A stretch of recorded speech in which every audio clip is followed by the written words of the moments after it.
Hi, എല്ലാവർക്കും മാംസവള്ളിയിലേക്ക് സ്വാഗതം. ഞാനിന്നിവിടെ ഉണ്ടാക്കാൻ പോകുന്നത് അടിപൊളി ഒരു തൈര് ചോറാണ് കേട്ടോ.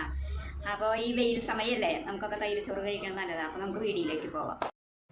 ഒഴിക്കാം. നമുക്ക് 1 ടീസ്പൂൺ ഓയിലും 1 ടീസ്പൂണ് നെയ്യ് ഒഴിച്ചു കൊടുക്കാം. ചോറിന് നല്ല ടേസ്റ്റ് ഉണ്ടാവും നെയ്യ് ഒഴിച്ചു കൊടുത്താൽ.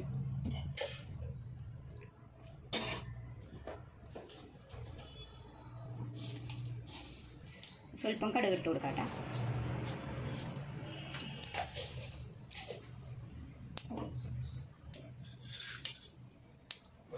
നമുക്കിതാ 2 വറ്റൽമുളകുണ്ട്,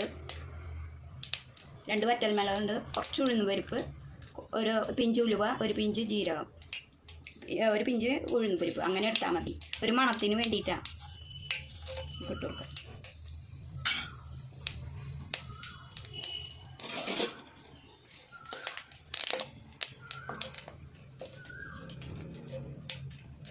മരിഞ്ഞ് വരുമ്പോൾ നമ്മൾ അരച്ച് വെച്ചത് ഒഴിക്കാൻ പോവാണ് കേട്ടോ.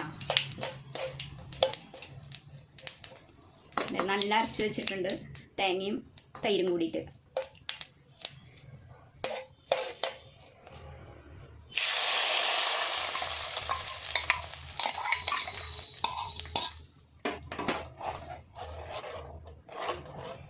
ഞാനിവിടെ തണുത്ത ചോറാണ് എടുത്തിരിക്കുന്നത്. അപ്പോൾ ചോറിട്ട് കൊടുക്കാം.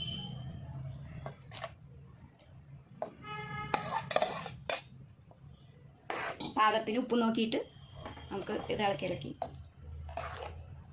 വേവിക്കാം. ചെറിയ തീയിലിട്ട് നല്ലോണം ഇളക്കി വേവിച്ചാൽ മതി. നമ്മുടെ തൈര് ചോറ് ഇവിടെ റെഡി ആയിട്ടുണ്ട്. എല്ലാവരും ഉണ്ടാക്കി നോക്കുക, കഴിക്കുക. ഉച്ച സമയത്ത് ഉണ്ടാക്കി കഴിക്കുക. പിന്നെ എല്ലാവരും ഷെയർ ചെയ്യുക, ലൈക്ക് ചെയ്യുക, സബ്സ്ക്രൈബ് ചെയ്യുക.